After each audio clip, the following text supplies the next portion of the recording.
Olá você, seja muito bem-vindo a mais uma da lição. Segunda-feira, meu povo, tem como tema além de ilhas e sóis. Mas, antes disso, meu nome é Ismael e eu sou seu anfitrião da lição dos jovens. Então, pegue sua lição, pegue sua Bíblia e me acompanhe neste comentário porque essa lição tá muito top. E ó, como eu tava dizendo, segunda-feira tem como tema além de ilhas e sóis.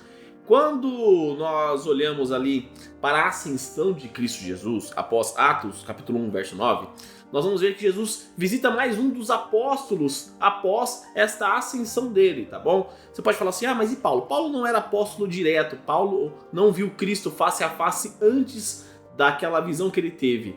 Mas João viu Cristo, João caminhou com Cristo durante 3 anos e meio. Então, quando João está preso na ilha de Patmos, Jesus vai lá e visita João, porque João estava afastado de todo mundo. João não estava perto de nenhum amigo, João não estava perto de seus familiares, João não tinha ninguém conhecido, ele estava preso em uma ilha. E Jesus vai lá e visita ele e dá uma visão para ele sobre quem? Sobre o quê? Sobre a revelação do Apocalipse. Então, aqui nós já temos um ponto importante para nós analisarmos, que mesmo quando nós estamos afastados das coisas, Cristo continua ao nosso lado. Isso é um ponto importante para a gente frisar, porque muitas vezes nós tomamos decisões baseadas nas nossas vontades e muitas vezes nós vamos ser provados. E quando nós continuamos fiéis a Cristo, a gente acaba colhendo algumas consequências perante o mundo que são consequências ruins, mas Cristo está ao nosso lado.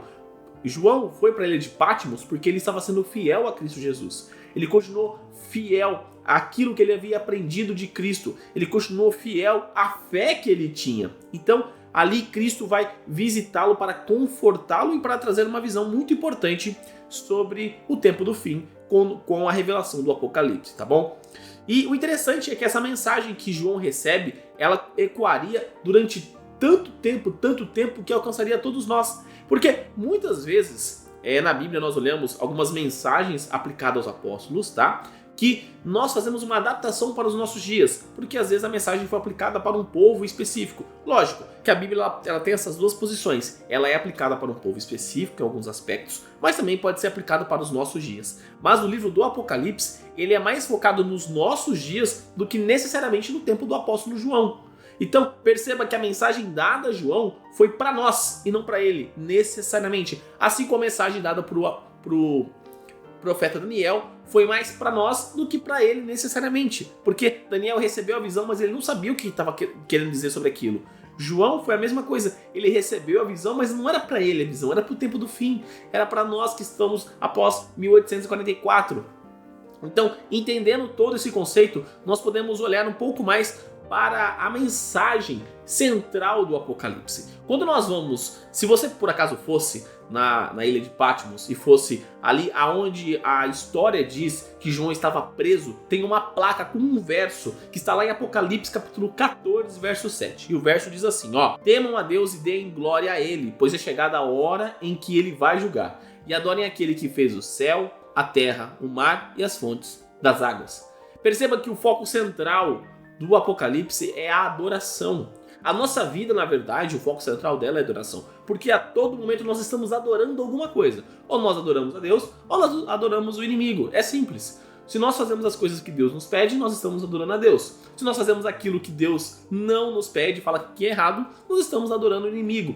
O foco da nossa vida, ela é a adoração. Nós podemos adorar a Deus, que é o correto, mas também nós podemos adorar de forma errada. Nós podemos adorar o nosso emprego, nós podemos adorar o nosso celular, nós podemos adorar outra pessoa, um famoso, enfim. Nós podemos adorar a nossa família, nós podemos adorar o dinheiro. Ou seja, nós podemos adorar muitas coisas, mas a Bíblia diz que o único foco de adoração deve ser aquele que criou os céus, a terra, o mar e as fontes das águas. Então perceba que a Bíblia determina, a tua adoração tem que ser focada em Deus. Ponto, é isso. É isso que a Bíblia quer apresentar. Esse é o cerne, esse é o foco da mensagem do Apocalipse. E aí nós podemos olhar para como é a criação de Deus e percebemos do porquê que nós precisamos adorar a Deus. Quando nós vamos lá em Gênesis capítulo 1, nós vamos ver que lá diz que no início criou Deus os céus e a terra. E essa palavra criação, de criar ali, não é uma criação igual nós podemos fazer. Porque nós podemos criar coisas, mas nós precisamos de algum elemento pré-existente. Então, se eu vou criar, por exemplo, um celular, eu preciso ter os materiais para criar o celular. Mas o verbo que está ali em hebraico é a palavra bará. E bará é uma coisa que se relaciona somente com Deus, que é uma criação com nada pré-existente. Deus criou as coisas sem ter nada antes. Então ele não pegou e fez um amontoado de materiais e criou alguma coisa. Não, Deus criou sem ter nada antes da criação. E aí nós olhamos, por exemplo, para o Sol. O Sol, cara, cabe muito no planeta Terra. Tem aproximadamente 1,4 milhão de quilômetros. Você tem noção disso? O diâmetro do Sol? 1,4 milhão de quilômetros. E poderia conter mais de 1 milhão de planetas como a própria Terra. Então, é muito grande o Sol. Você tem noção que o Sol é muito grande, muito grande. E apesar do Sol ser a estrela mais importante do sistema solar, quando nós olhamos para o universo, ela não é a única estrela, ela nem é a maior estrela que existe no universo. O universo tem bilhões e bilhões de estrelas, muitas coisas existem no universo e nós não temos o mínimo conhecimento disso. E o interessante é que isso demonstra a imensidade, a grandiosidade de Deus. Então, quando eu olho para a Bíblia, eu vejo que Deus, ele é infinito.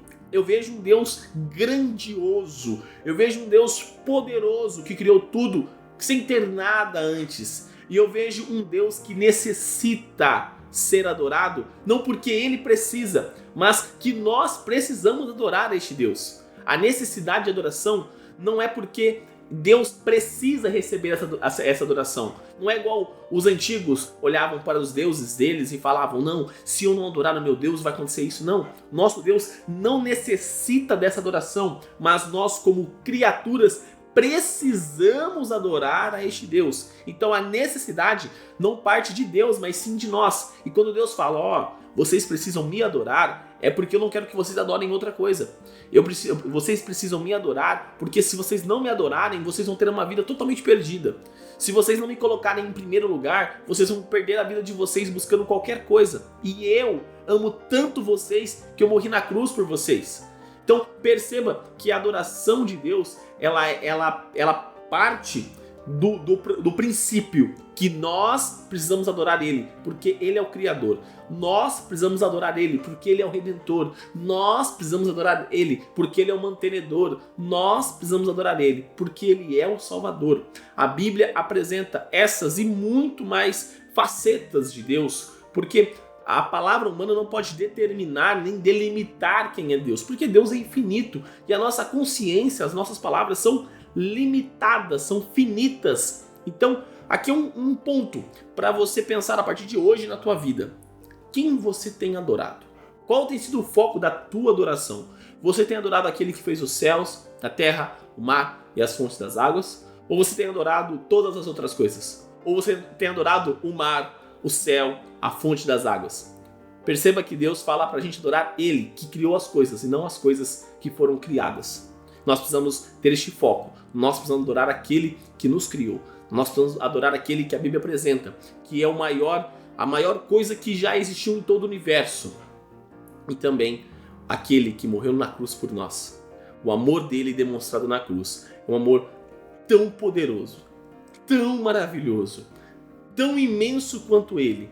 Porque, para mim, sendo sincero, não consigo entender o porquê que um Deus, sendo poderoso igual ele é, morreu na cruz por mim, pecador e falho como sou.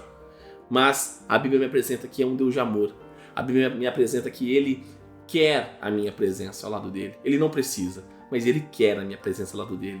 Ele não precisa da minha adoração, mas Ele quer a minha adoração. Porque Ele não quer que eu me perca, mas que eu alcance a vida eterna para passar a eternidade ao lado dele. E este é o mesmo apelo que Ele faz para você hoje, para você entregar a sua vida nas mãos dele, porque Ele sabe o que é melhor para você. E neste momento, eu convido você a fechar os seus olhos e orar comigo. Querido amado Deus, obrigado, Pai, por mais um dia. Obrigado, Pai, por esse estudo de hoje. E também, Pai, pelo teu sacrifício na cruz. Pai, nós estamos entendendo cada vez mais essa semana que a adoração a Ti, ela é necessária a partir de nós, Pai. Nós precisamos adorar a Ti. O Senhor não precisa ser adorado, mas o Senhor merece ser adorado por tudo que o Senhor é, por tudo que o Senhor fez e por tudo que o Senhor faz por nós, Pai. A nossa adoração a Ti, ela é necessária, porque nós adoramos tudo, Pai. E nós precisamos entender que a nossa adoração deve ser focada somente em Ti, somente nas coisas que o Senhor determina, Pai. E como está escrito lá em Apocalipse, capítulo 14, verso 7, nós precisamos adorar a Ti, pois o Senhor criou todas as coisas. O Senhor é um Deus de amor, o Senhor é um Deus de misericórdia, Pai. O Senhor é um Deus que nos salvou. O Senhor é um Deus que irá voltar para nos buscar, Pai. E através deste pensamento, nós precisamos lembrar todos os dias que a nossa adoração deve ser focada em Ti, Pai. Derrame Sua sabedoria sobre nós, para que todas as vezes que nós pensarmos em adorar qualquer outra coisa, possamos nos lembrar de quem o Senhor é, Pai. Possamos nos lembrar de quem é o Senhor, o que o Senhor fez por nós e o que o Senhor faz por nós, Pai.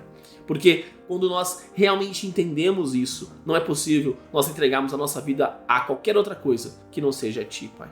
Que possamos continuar caminhando rumo às mansões celestiais, cheio das Tuas bênçãos, sendo fortalecido pelo Teu Espírito, Pai. Porque as provações acontecem, as dificuldades estão aí, Pai. O pecado, ele está inerente à nossa condição humana, Pai. Mas com a Sua força, nós podemos cada vez mais nos afastarmos do pecado, para que quando Cristo voltar em poder e grande glória, possamos finalmente ser separados do pecado e esse mal ser exterminado do planeta Terra, Pai. E tudo isso eu te peço e te agradeço em nome do Seu Filho Jesus. Amém. Galerinha, não se esqueça de se inscrever aqui no canal para você dar aquela força e também para você não perder os conteúdos que são produzidos. Lembrando que os vídeos da lição são postados de domingo à sexta-feira e aos sábados, quinzenalmente, tem uma meditação para o seu coração. Então se inscreve no canal e ativa o sininho para você sempre receber as notificações, maravilha? Também deixa seu like nesse vídeo para mostrar que você gostou do conteúdo, para dar aquela força e também para o algoritmo do YouTube compreender que o canal é de qualidade, que o canal é de relevância e que ele pode recomendar para mais pessoas, assim como você pode recomendar clicando aqui embaixo no botão de compartilhar e colocando nas suas redes sociais, Facebook, Instagram, WhatsApp, Telegram, enfim, a forma que você achar melhor de levar a mensagem de Deus a mais pessoas. E também clica aqui, ó, nessa playlist da Lição dos Jovens e nessa outra playlist das meditações que eu faço aos sábados com vocês. Então é isso, galera. Um forte abraço a todos e até mais!